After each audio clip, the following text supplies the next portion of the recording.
Hi everyone, Mark Rhodes here, author of How to Talk to Absolutely Anyone. In this online seminar we're going to be going through the skill set and mindset that you need to develop to be able to talk to people you don't know, whether that's in a business situation or a social situation. So let's take a look at what we're going to be covering today, how our beliefs affect the way we process events, and what you may have previously called rejection. It says notebooks ready there because nothing substitutes taking notes, in my opinion, even if they're brief notes.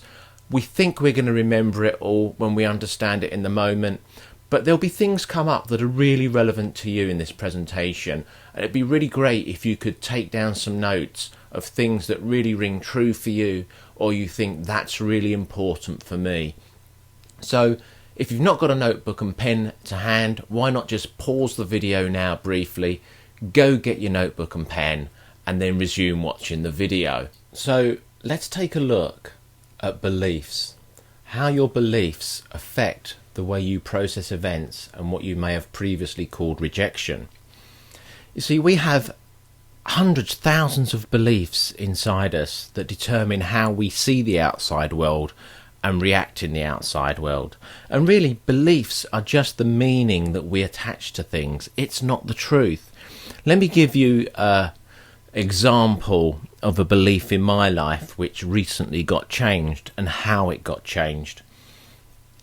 We were on holiday in Florida, the family, and what we'd noticed the last few years when we'd been there is there started to be a trend of, when we were out at restaurants, people coming around asking to make balloon animals for the children.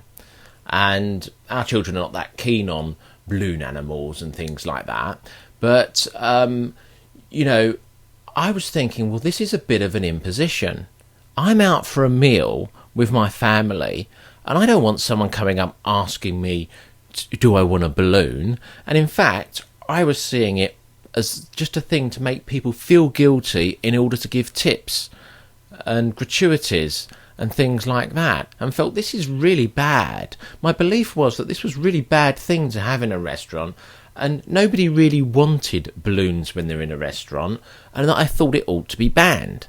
And in fact, I used to say that one day I was going to complain, and I was going to say, look, if I go out to a party shop to buy balloons, somebody doesn't pop up out of nowhere and say, would you like a 3-course meal with that? So why, when I'm out having a 3-course meal, does somebody pop up and ask me if I want balloons? So anyway, this was a belief that had gone on for a couple of years.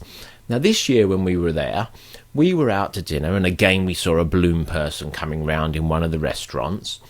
And I noticed that there was a table beside us with about 12 people on that table, 8 of which were children, and every child had a balloon animal or a sword or something like that and were playing with them. And it was at this point I started to think that perhaps I needed to look at this neutrally. Perhaps some people did like the fact that there was some there making balloons. Perhaps it was part of the evening. Perhaps they'd get home in the evening and say, we had a great night out, we went for a fantastic meal, the kids got balloons, it was a brilliant night out. So I started to come around to the fact that maybe it was okay for some people, but I still wasn't convinced. However, something happened the very next day which convinced me. Because I'm thinking, how can anyone ever make a living? Nobody wants somebody coming around while they're having their meal making balloons. No one wants that. How can you make a living doing that if nobody wants it? What a waste of time. Anyway, the very following day we're out to breakfast and we can see the balloon person coming round, and the balloon person came over and they were at the table next to us doing balloons for people on that table. And what happened next completely astounded me. It just shows you what a belief can do to you. This gentleman got up from across the restaurant. They'd obviously paid because everyone was getting their coats on. And he came up, and the rest of his party stayed down near the table. He came up, walked up to the balloon person, who was pretty much next to me, and said to them, excuse me, we've had our meal, we're about to go, we've settled our bill and everything, but you've not been to us yet.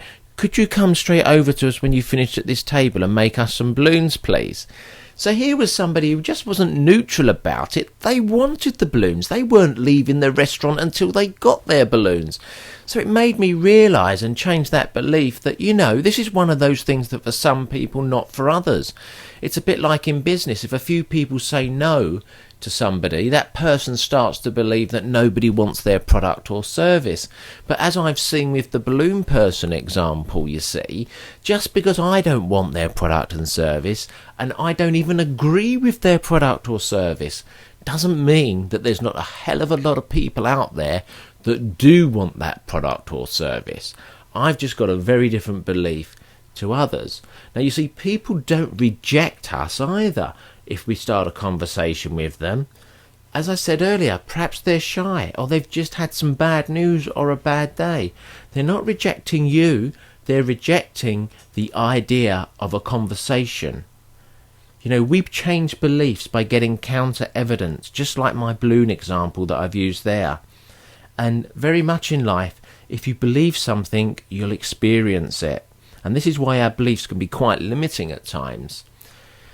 They say that if you believe it, you'll experience it. And, this is an example I use at a lot of my talks. A shy guy, he's invited to a party. He doesn't want to go. All week he's thinking, I hate parties, because his belief is parties are bad, and at parties no one will talk to you, and I'll be on my own and I'll be lonely. So he's thinking this all week, and all week he's hating it. He doesn't want to go, but he knows he's got to go. And so when he walks into that room where the party is, he's thinking he's walking into the worst place on earth. So he's going to have his head down typically, he's going to avoid eye contact, he's going to stand off to the edge of the room. People are going to see him and think he doesn't want to be interrupted and wants to be left alone. So he's going to come out and say, I was right, all the people there were horrible. Parties are horrible places to go. And support his belief, because he's just had the evidence. His belief has been proven. He's had the evidence. Now, a confident chap, he's invited to a party and he thinks, well, do you know what? I've had a busy few weeks. I can't wait to get out on Saturday night, have some fun, meet some new people. He's thinking about it all week like that. So when it comes to Saturday and he's walking in that door, he's thinking he's walking into something brilliant. So he's likely to have a smile on his face, his head will be high, he'll be looking around, he'll make eye contact, he'll smile, people will smile back and acknowledge him, he'll start having a conversation, he'll meet some great people, he'll come out and say, that was brilliant, what a great bunch of people. The thing is, both those people have been to the exact same party, and yet they've had a different experience and a different outcome purely based on how they were thinking about it before. And what was causing them to think in the way they were thinking? Their belief about parties and other people and people they don't know at parties. It caused them to act and behave differently, which caused them to manifest the exact thing they didn't want to happen. I remember some time ago, and I won't remember this story exactly, but I heard it said by Wayne Dyer, and my apologies to Wayne Dyer if I've not got the story exactly correct, but the meaning will be there in how I will tell this to you. And it was about, he was walking on the beach, and he was just walking along, having a nice relaxing walk, and somebody recognised him and came up to him and said, oh, Dr. Dyer, I love your books, I love all the stuff you do, I think it's really great, can I ask you a question? He said, yeah, of course you can ask me a question, what is it? And this lady said, we've just moved here from out of town, and where we lived, all the people were horrible. Nobody spoke to anyone, people were rude, and, we didn't get on with them, we didn't want to mix with people because they were just not nice people. And I wanted to know, what's it like here? And he said, well, I'm sorry to say, it's the same. On a different evening, a similar thing happened when he was walking on the beach. And somebody said to him, oh, Dr. Dyer, we've just moved here. We really didn't want to move from the town we used to live in. We loved it. We knew everyone. We got on well with everyone. It was brilliant. And we are so afraid that the people here may not be friendly. And we just wanted to ask you, as we know you've lived here for some time, what's it like? He said, I've got good news for you.